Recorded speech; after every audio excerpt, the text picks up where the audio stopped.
Gambia Army says soldier who shot Ismaila Tamba in Kanilai was trying to disable his vehicle. California sued Trump administration over decision to withdraw a grant of almost $1 billion funding of a high-speed rail project. At least 6 dead, 200 injured in post-election violence in Indonesia after supporters of losing presidential candidate clash with police. These are the headlines, more coming on your way on the world today on iAfrica TV.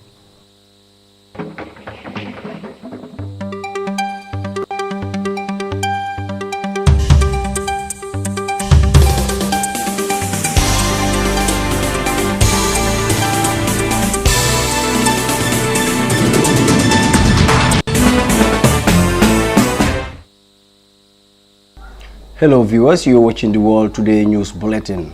We now kick off with our first story. Many Gambian civil servants and security personnel may risk losing their jobs as the Gambia government will embark on a nationwide audit of civil servants and security forces. The Personnel Management Office announced on Wednesday that it will be embarking on a comprehensive nationwide staff audit across the country starting from 27 May to 7 July 2019. According to the press release, the exercise will be in two phases, the first covering Greater Banjul and West Coast, while the second phase will be in North Bank, Lower River Region and Upper River Regions. The release added that the main objective of the exercise is to enable PMO implement the Human Resource Management module as part of the migration to the integrated financial management systems. This will improve payroll integrity and accuracy. PMO informed all the staff that the audit team will visit them at their duty stations and they strongly advise to be present during the audit period. As anyone who is physically identified, his or her salary will be stopped immediately after the exercise. Barely 24 hours after the government acknowledged the referral of the 2019 OIC Summit to 2022, the Secretariat takes the responsibility to host the Organization of Islamic Cooperation Summit in the Gambia. On Wednesday, held a press briefing to update about the latest development. Speaking at the briefing, the Executive Secretary of the OIC, Gambia, revealed that the projects such as roads, VIP launch at the Banjul International Airport, among others, will be funded by the Saudi Development Fund. Sajid Sambu has more on that. The secretariat, which was established by the government of the Gambia about a year ago, to mobilize resources from OIC member states and other friends of the Gambia to execute public infrastructure projects in preparation to a successful hosting of the 14th OIC Head of State Summit. Earlier on Wednesday, the Gambia Organization of Islamic Conference OIC Secretariat held their periodic public briefing through the press at its headquarters to inform the general public of the status of work and constraints. The objective of the Secretariat is to boost the Gambia's public infrastructure portfolio by using the OIC Summit as an anchor to national development. Speaking at the press briefing, the Executive Secretary at the OIC, Laminenki Sane, said the Turkish government has been instrumental in the training of Gambian security personnel over the past few months. According to Sane, security-wise, a total of 1,215 security personnel were trained. The Turkish government has been instrumental in training most of the Gambian security personnel over the last few months. A total of 1,200 personnel were trained both in the Gambia and in Turkey on relevant subject matter associated with maintaining peace and security for the summit. Sane further said with regards to funding of the project, such as the 100-kilometer route, VVIP launch at the Banjul International Airport, among others, will be funded by the Saudi Development Fund. On the project financing, with regards to the status of the funding, we are pleased to inform you that draft MOUs between the government of the Gambia and the Kingdom of Saudi Arabia under the umbrella of the Saudi Fund have been nearly completed. The Saudi Fund will support in the implementation of the following projects. 1. 100-kilometer road, which includes the dual carriage from the airport Johnson to Stinkona. The new VIP lounge we are going to build at the airport, the Banjul International Airport. Enhanced water production, transmission and distribution of electricity within the Greater Banjul area vis-a-vis the OIC concentrated areas.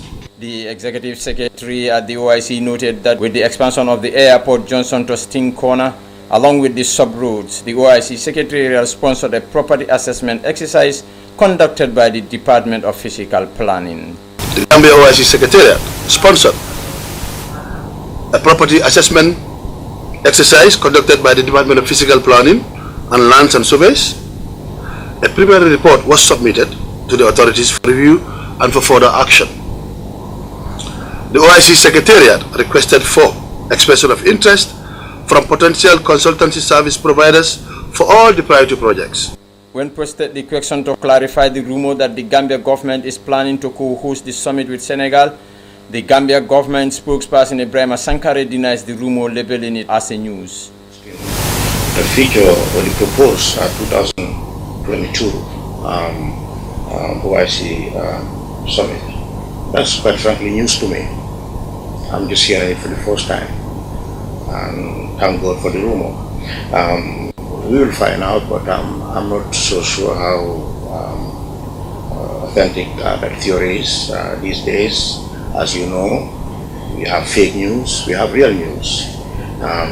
So that may also fall under the purview of fake news. However, the much anticipated Islamic conference to be hosted by the Gambia government by November 2019 has now been moved from the Gambia to Saudi Arabia, and the Gambia will be expected to host the second largest conference in the world, the Organization of Islamic Conference COM 2022. Reporting for Africa TV News, I am Sajo Sambu. That was the Executive Secretary of the OIC raising clarifications on the reasons for postponing the OIC hosting summit. The Gambia Armed Forces have revealed that the soldier who shot Ismaila Tamba was trying to shoot out the tires of the vehicle of the Kanilai native. Mr. Tamba was shot at a military checkpoint in Kanilai on Sunday in a lethal force encounter that has stunned the nation. Last evening, the Gambia Army issued a statement saying Tamba drove through a military checkpoint without stopping. The driver, a former military officer, was challenged by the soldier on sentry duty to stop the vehicle and return back to the checkpoint for the routine search procedures as required. However, the driver failed to do so and attempted to drive away. In an apparent attempt to disable the tire of the vehicle, the soldier on sentry duty shot at the vehicle, thereby resulting to the injury of the driver on his back. The Army said in a statement signed by its deputy spokesperson Malik Sanyang, the Chief of Defense Staff of the Gambia Armed Forces, Lieutenant General Masane Nkinte, deeply regrets the incident and commiserates with the injured driver and his family. Meanwhile, the CDS has immediately ordered an inquiry into the circumstances that led to the unfortunate incident. The Gambia Armed Forces hereby reassures the general public to exercise restraint while investigations are being carried out. California sued the Trump administration over the government's decision to withdraw a grant of almost $1 billion that would have funded a high-speed rail project, suggesting the move was a political response to the state's challenge of the president's declaration of an emergency on the southern border. The Federal Railroad Authority announced it would cancel the grant one day after California and 15 other states sued to invalidate President Donald Trump's emergency declaration. Ismaila Sonko has more. California sued President Donald Trump over his decision to cancel a $929 million federal grant for the state's long-delayed blood train project. The project, which aims to run nearly the entire length of the state, has been dogged by cost overruns and missed deadlines. Trump's Department of Transportation announced it would be canceling the grant because California failed to make reasonable progress towards the line's construction. But the lawsuit filed Tuesday by California's high-speed rail authority seeks to not only challenge that decision but also demands a temporary stay in its implementation, according to the Los Angeles Times. Trump has long feuded with California's leaders over the transit project, saying in February that California should send the federal government back the billions of dollars wasted following Gavin Newsom's announcement that the states will shift the focus of the lines to the state's interior. Newsom later clarified that he wanted to take a step-by-step approach to the project, which seems to connect the state's largest city and commercial hub of Los Angeles in the south to the tech-heavy city of San Francisco in the north. He maintains he is committed to seeing the full length completed and has suggested Trump's effort to curtail funding are based on the state's pushback on his policies rather than substantive issues with the line's construction. For iAfrican News, I am Ismaila Sonko. Well, that was on California and Donald Trump over rail project and cancellation. Awa and Adama Kamara are identical twins born in Sibanor from the Gambia based in the United Kingdom. They were born in Sibanor. The Kamara twin sisters may not be rich, but they have a heart of gold which pushes them into charitable work to help make life better for the poor and less fortunate in their beloved Gambia. Their largest yesterday reached Brikama Health Facility with donation of much needed materials which will make a significant difference for the health facility, which is one of the major hospitals serving most of the densely populated West Coast region of the Gambia. More in this report.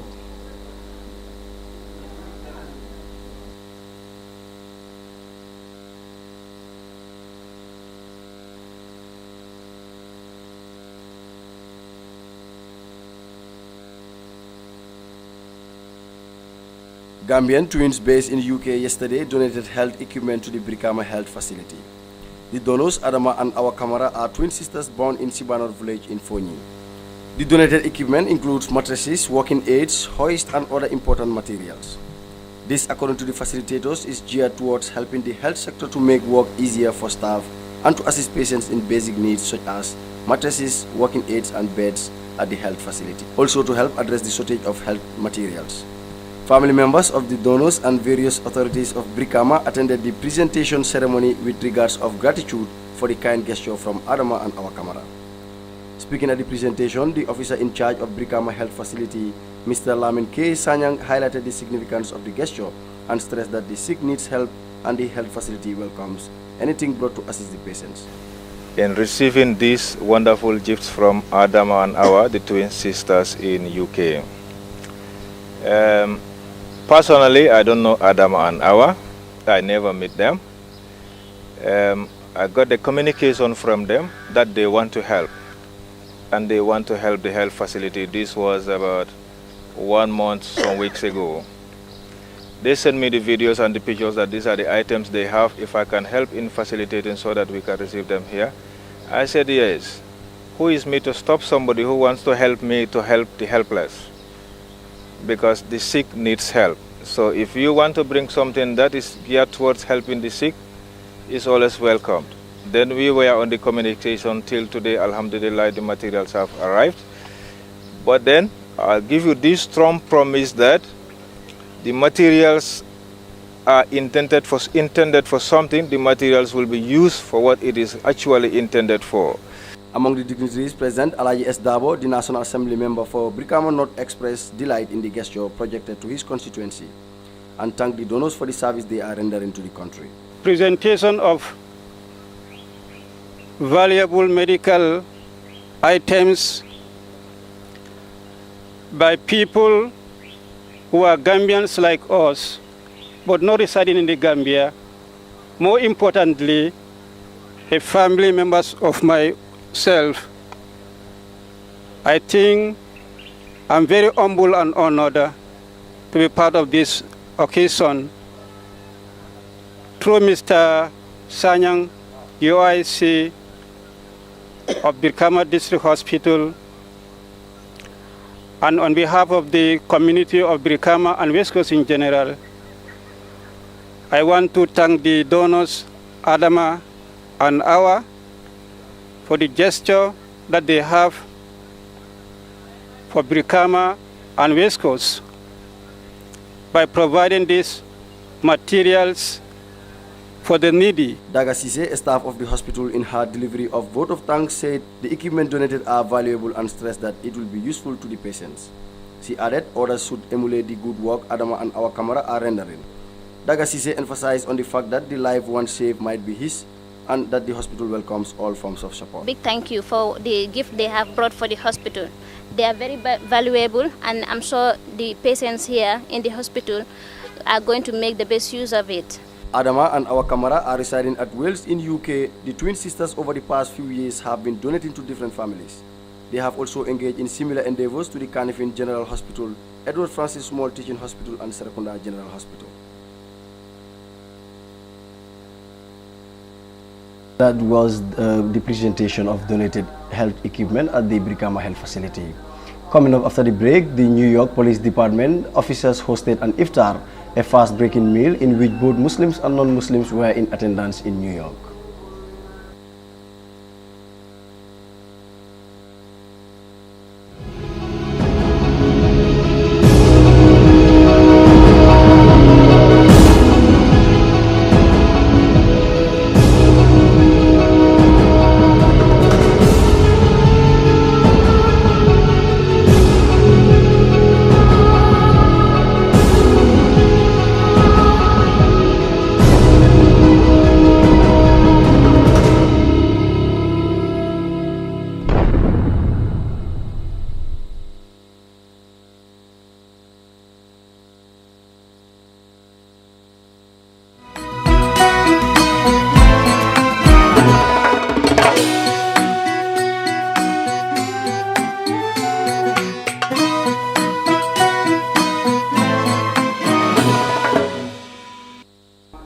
Welcome back. We remind you that you're watching the World Today Bulletin.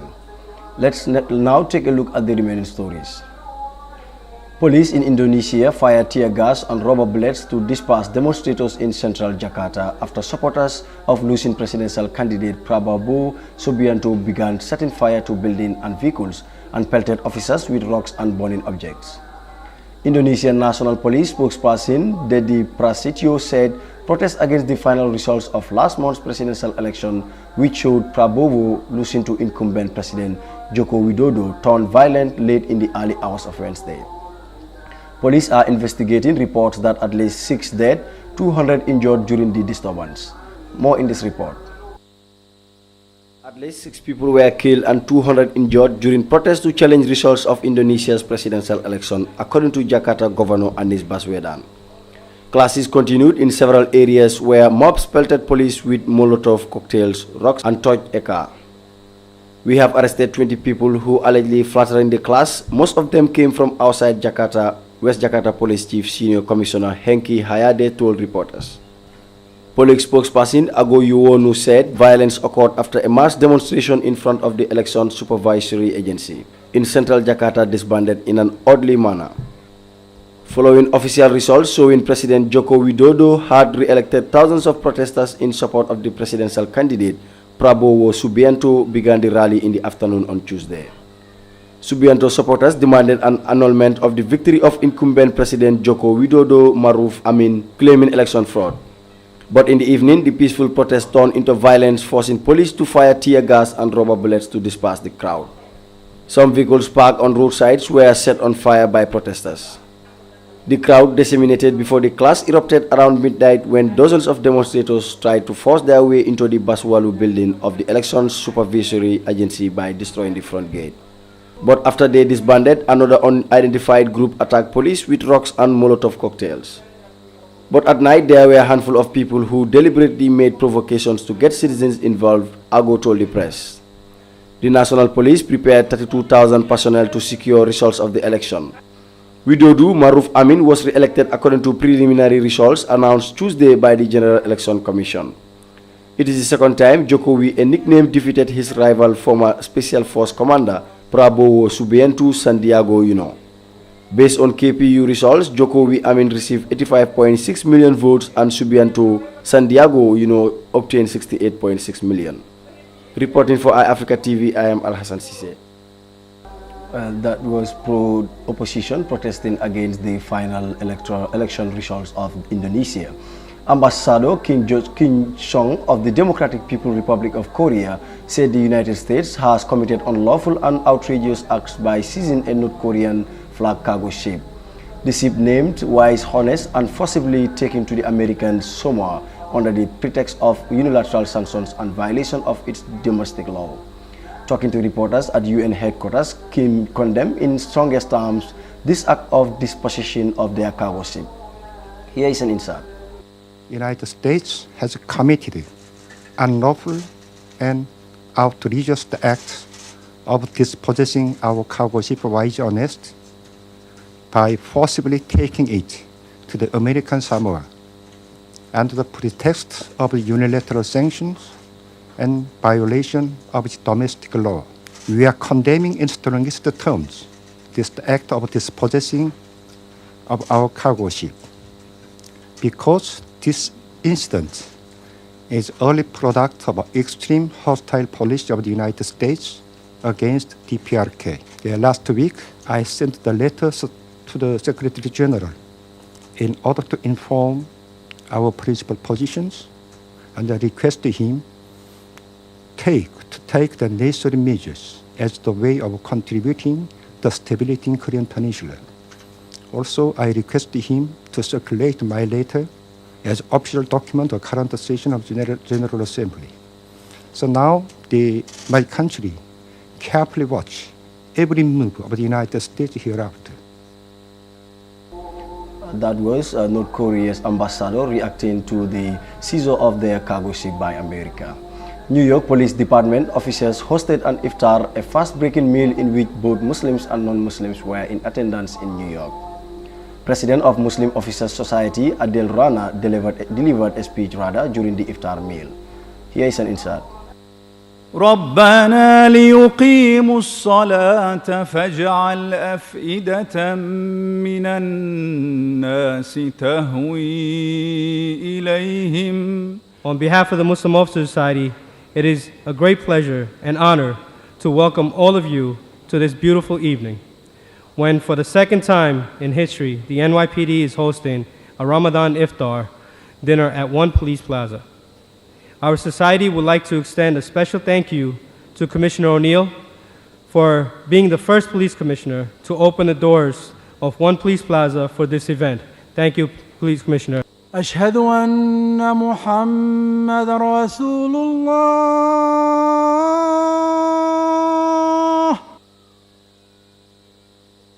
حي على الفلاح. Well, that was the president of the Muslim Society down there in America delivering a speech during the iftar. We now go to sports, and joining me in the studio we have Mama Fall. Mama Fall, she's going to take us along the sport reports. Mama, you're welcome. Thank you very much, Alice, and hope you enjoyed your iftar. Of course, I did. Thank you very much. Okay, as we go on the sports news, Serekunda West Mini Stadium, one of the Gambia's finest mini stadium, hosted games of the 2005 African Under-17 tournament held in Banjul. It's now one of the most run-down sports infrastructure in the Gambia due to continuous hosting of wrestling bouts. This caused serious damages to the pitch, making it unstable for National League games for the past 2 years. In the quest to give a new life to the stadium that precedes some of the Gambia's finest players, the Serekunda West Sports Committee, with the promise of the Gambia Football Federation, embarked on a rehabilitation work ahead of the 2019 Nawetan season. Africa TV's Ismaila Sonko visited Serekunda West, and he files in this report. The Serekunda West Sport Committee embarked on their rehabilitation work at their football field ahead of this year's Norwegian season. The iAfrica News made a trip to the ground to find out what has been done at the said football park. The main man at the ground, Samba Ba, said that the Gambia Football Federation has failed their promises they made to the Serekunda West Sport Committee. My name is Samba Ba, known as Kabila. The work is not going as we expect it to be. We expect the FA to be here at this time, but they did not come out yet. So we, the committee, decided to make it for ourselves, the little amount that we have, so that we try to spend here. They only take one step, is this pole that they make here to come and make the lights. They said they will come back, still now we did not see them, and time is going. So we say let we do. Whenever they come and where they meet us, we proceed with them over there and we go. Mr. Bass sounds confident that the park rehabilitation work will be done in next 2 weeks' time because the most difficult work is in the process. Right now, I'm doing some fertilizing. After this fertilizing, I will go and buy some seeds to transplant it. That will take for 2 weeks to come out. For it to be more strong, it will take me 1 month, 2 weeks.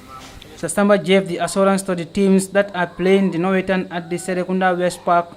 They are going to play the Norwegian at the park if all the demands were achieved. Some of them were definitely interested to know whether we will have Norwegian or not, or there will be any possibilities to play football in this ground.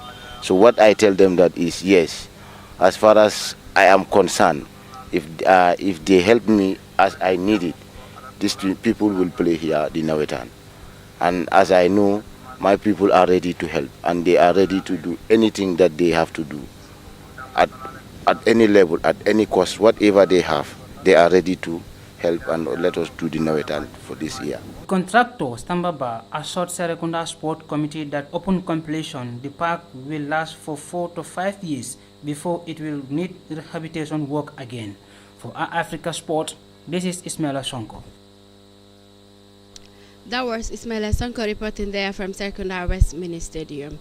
Ghana's keeper Asamoah has made a U-turn on his retirement from the Ghana's national team.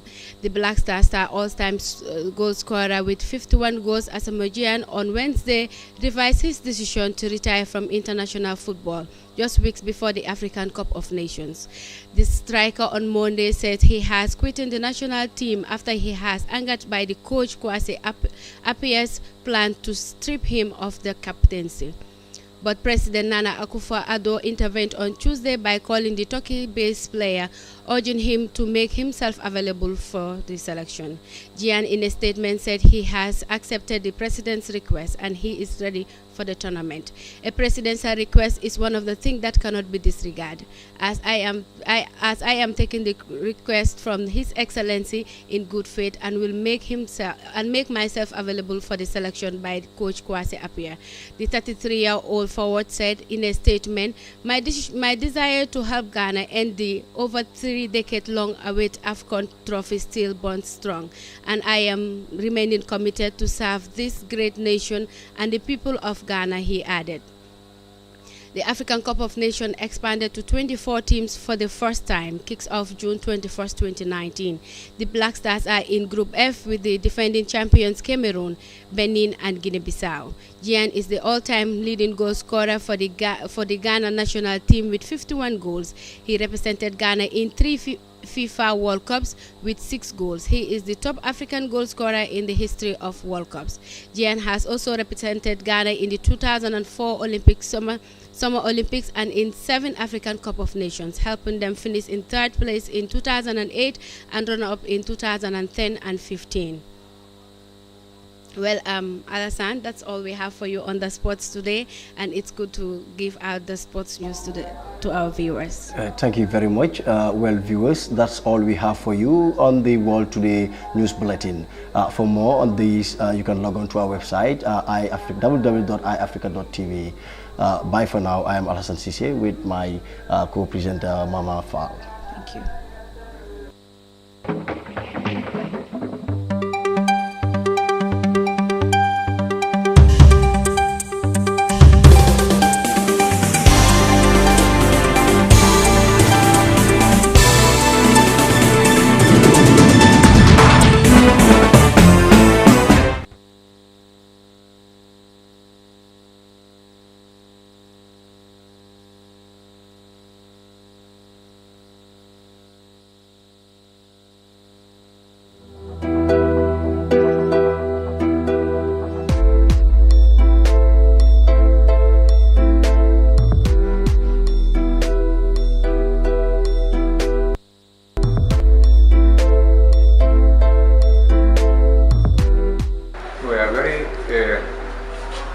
Proud to have global properties in our premises here, knowing that global properties is a household name in the country, known for housing, and we being a skill center, we think this is a hand-in-glove partnership.